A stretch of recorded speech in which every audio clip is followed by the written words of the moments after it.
अहिले साथीहरू हामी चाहिँ आज के अरे श्रीनगर होटेल आएको लन्च खान चाहिँ आज चाहिँ फ्यामिलीहरू आएका छौँ सबै फ्यामिलीहरू हामी सबै फ्यामिलीहरू आउनुभएको छ हामी पछाडि चाहिँ ठुलो मेरो आउँदै हुन्छ अहिले हाम्रो बिल लान्छ त्यही भएर हामी अगाडि गएर दौडिन्छौँ ठुलो बाबा र बाजेहरू चाहिँ गइरहनु भयो अनि त्यही हो हामी अब माथि जान्छौँ अनि त्यही हो है अब यस्तो राम्रो छ साथीहरू यहाँ चाहिँ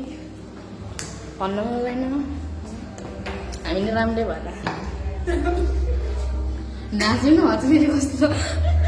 हाम्रो लगाउँछ नि त त्यस्तो भन्नु कस्तो यस्तो भिडियो छौँ साथीहरू आज चाहिँ हामी ड्याडीहरू चाहिँ आउँदै हुन्छ अनि हामी चाहिँ आइसक्यौँ मामा घरतिर बनाउँछ अरू अनि चाहिँ सबैसँग भयो